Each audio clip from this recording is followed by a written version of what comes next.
Talking Magic. So check. Big stories. I'm so sorry that's the one you got. That's awesome. All right, we'll get to that. We got to start here. Eastern Conference Finals, Game 1.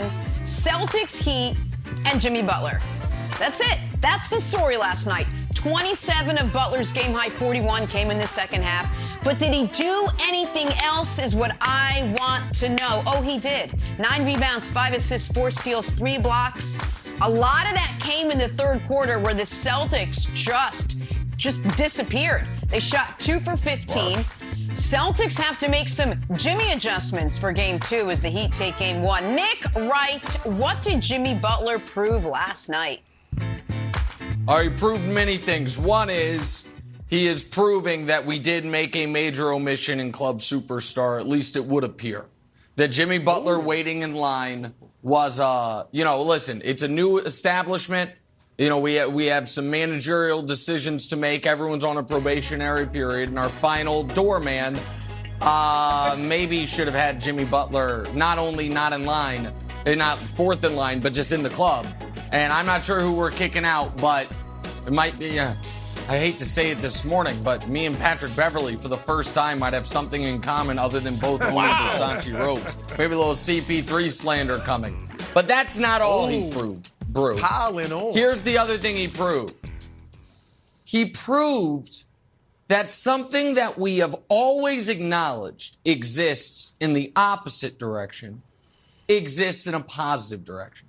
We have always acknowledged that there are guys who are great, historically great, regular season performers who get 20 to 30% worse in the playoffs. Karl Malone. Right. His regular season numbers are that of a top 6 all-time guy. His postseason numbers are not that. Not close to that. James Harden, another guy. He's one guy in the regular season. He's another guy in the postseason. Why don't we start to acknowledge the opposite might exist as well? Jimmy Butler, Brew, in the last 6 years, 5 times has scored 40 points. Regular season and postseason. 0 have come in the regular season. All of them have come in the postseason. This year, 0 40-point regular season games, 3 in the postseason. The year they made the finals, 0 40-point games, 2 in the postseason. Playoff Jimmy is a real thing. He brings the same level of defensive intensity all year, but he ups the offense to superstar level in the most important times. And that, to me, is something we have been slow to acknowledge, and people wanted to put an asterisk on the bubble because they wanted to defame LeBron, and so Jimmy caught some shrapnel for that. But he's showing it again and again. And so that's what he proved to me. He's one of the very best players in the league, even if he's 20 a game in the regular season.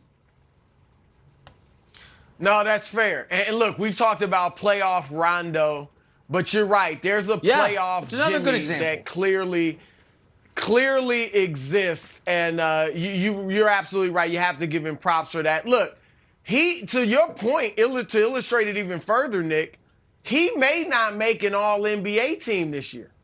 I had him third team because I felt like, man, I have to put a Miami player on there, and he's obviously their best player. And he did have a good regular season, but I don't know if the other voters did. We'll see. But what he did yesterday was he sunned the Boston Celtics. S-O-N. He sunned them. Okay? And this is a theme that is carried with him throughout these playoffs. In Atlanta, he did it to Trae Young. In Philadelphia, he did it to Tyrese Maxey and his boy, Joel Embiid. And last night, at least, he did it to Jason Tatum, the latest it guy, among the younger superstars that are coming up. And look, I know Jimmy's not thinking this way. I don't know if anybody else is thinking this way. But if you look at these playoffs, we are seeing somewhat of a changing of the guard, at least for a year, right? LeBron's not there. KD's not there. CP3 got unceremoniously booted out of the playoffs. And the young guys, Luka, Tatum, the Memphis guys, they are coming up. And Jimmy is like kind of carrying the torch for that older generation saying not just yet. And he's not only, yesterday he did it with his defense and his offense. And Eric Spoelstra said this. He said before the series, it's going to be a throwback series, right? Going back to the 90s. And no one epitomizes that, Wilds, more than Jimmy Butler. Like I said, both offensively and defensively. Of course, with the physical play yesterday, Ime Udoka said, they out-toughed us. They out-physicaled us. And Jimmy Butler was the ringleader of that. But he also did it on the offensive end in a throwback fashion. Yep. In that, he gets 41 points mid-range and no three-pointers. Hits no three. That's like unheard of today. He was 0 for 2 for 3. So, yeah, I think that he took it back to the old school and showed the young guys, that these old guys aren't ready to surrender the mantle just yet. At least for a night, that's what he did. Okay, but there is another side of the coin.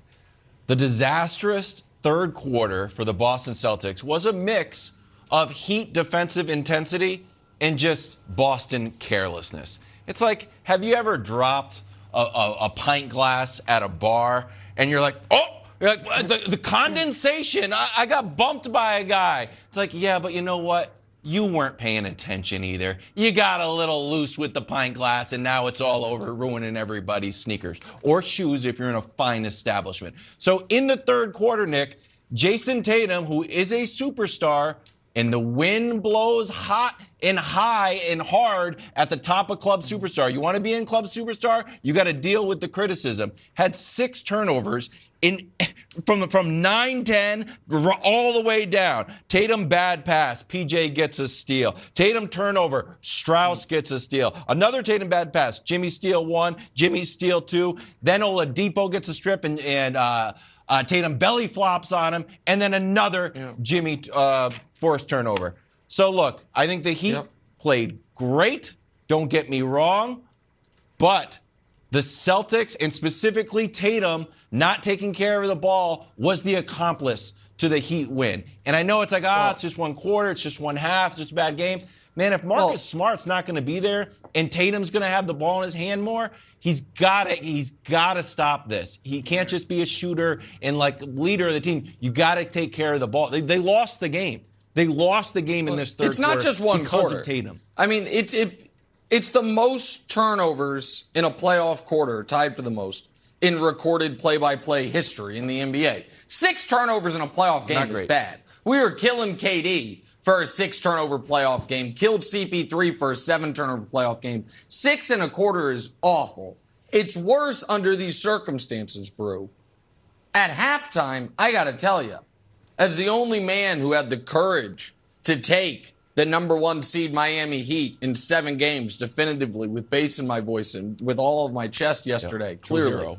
At halftime, I got to tell you, I was a little anxious because if Boston wins that game in Miami, no Smart, find out day of the game, no Horford, that is a gut punch, an absolute gut punch. And if you're the Celtics, you start saying, we've played poorly in one game all postseason. Game 1 against Milwaukee. Game 3 that they lost against Milwaukee came down to the final seconds. Game 5 came down to the final seconds. They won the other 4, and they swept Brooklyn. If they were up double digits at halftime, Brew. If they end up winning this game easily, you start saying, oh my God, and they're getting people back. Instead, Miami did what they needed to do, and that game flipped with Miami playing what I would argue is perfect defense for 6 minutes. 22-2 in the first half of the third quarter, the first 6 minutes of the third quarter yesterday, and almost all 22 points were generated off live ball turnovers and stops. They were getting out and doing their thing. It was a masterclass in Heat culture, Heat defense, and Jimmy Butler was at the forefront of it in a positive way, and Tatum was at the forefront of it in a negative way.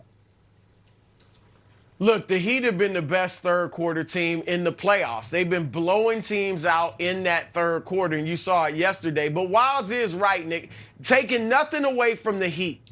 But Jason Tatum, some of these turnovers, you're like, what in the world is he doing? I remember when Magic Johnson had his terrible finals in 1984, my father said, if I didn't know better, I think Magic threw that series. And we know he didn't, but that's what my dad said. That's how bad it looked. And some of these turnovers, if I didn't know better, I think Jason Tatum was throwing that game like he just dribbled straight into the double team right there. You see Jimmy Butler waiting back-to-back in the passes passing were lane. awful. Yeah, so there he is again. You see Butler lurking. So, again, obviously he didn't do that. Tatum didn't throw it. But these were just boneheaded plays by him. What in the world was that? And so, yeah, I think Boston, terrible pass. I mean, give the Heat credit, but a lot of it was self-inflicted by Jason Tatum. I mean, this is comical almost. So,